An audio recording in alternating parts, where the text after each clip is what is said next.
Hey everybody, breakups are tough. We want to forget our exes, but sometimes we just want to check in. That's where the no contact rule comes in. It's like a diet for our hearts. We're not supposed to talk to our exes.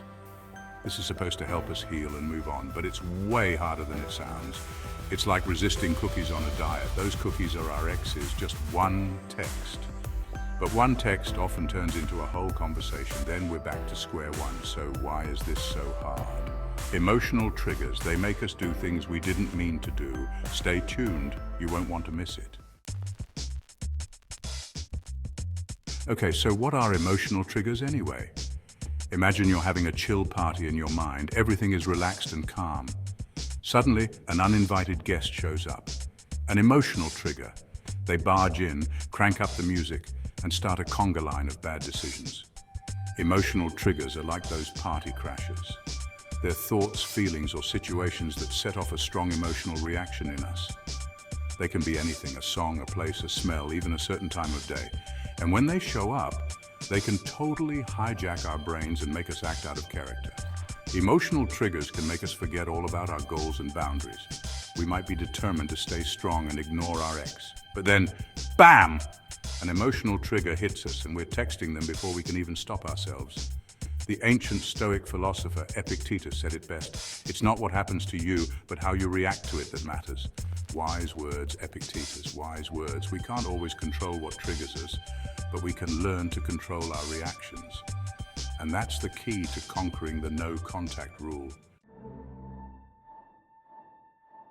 Let's talk about a super common emotional trigger, the I just want to know trigger. This one is a real sneaky one. It starts out innocently enough. You're going about your day and then, bam! That familiar pang of missing your ex hits you. But instead of letting it pass, you start justifying your need to reach out. Maybe they're thinking about me too, you tell yourself. Maybe they're just as miserable without me as I am without them. Before you know it, you're crafting the perfect casual text just to see how they're doing. This trigger feeds off our curiosity and our desire for closure. We want to know what our ex is up to, who they're with, and if they ever think about us. But you know what? Sometimes not knowing is better. Remember, knowledge is power, but ignorance can be bliss, especially when it comes to your ex's post-breakup life. Section 4. The social media stalker falling down the rabbit hole. Okay, let's be honest, who hasn't done a little social media stalking after a breakup? It's almost like a reflex. You're scrolling through your feed, and then, bam! You see their name pop up. Before you can stop yourself, you're clicking through their profile, analyzing every post and picture for clues about their emotional state.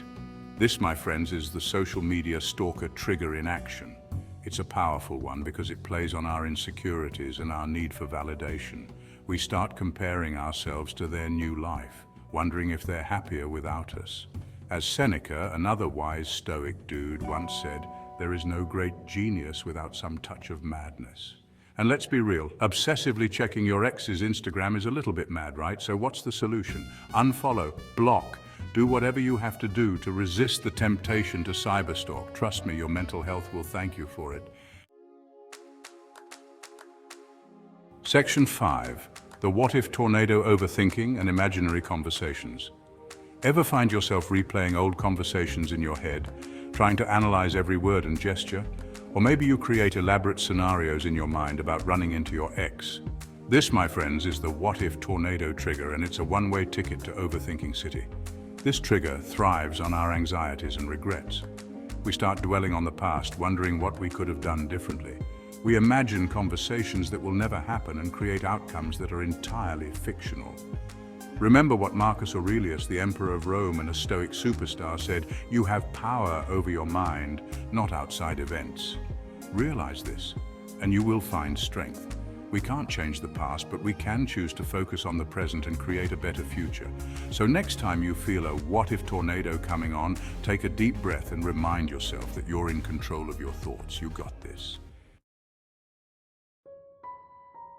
Section 6. Unresolved feelings. The ghost of relationships past. Sometimes the reason we can't seem to shake our exes has nothing to do with them and everything to do with us.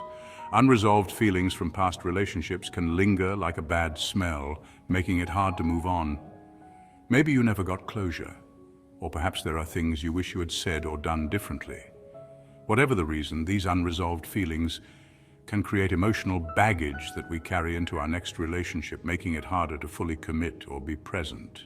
It's like Epictetus said, yes, him again. We are disturbed not by what happens to us, but by our thoughts about what happens. It's not always easy, but sometimes we need to do the inner work to heal those old wounds before we can fully open ourselves up to new love.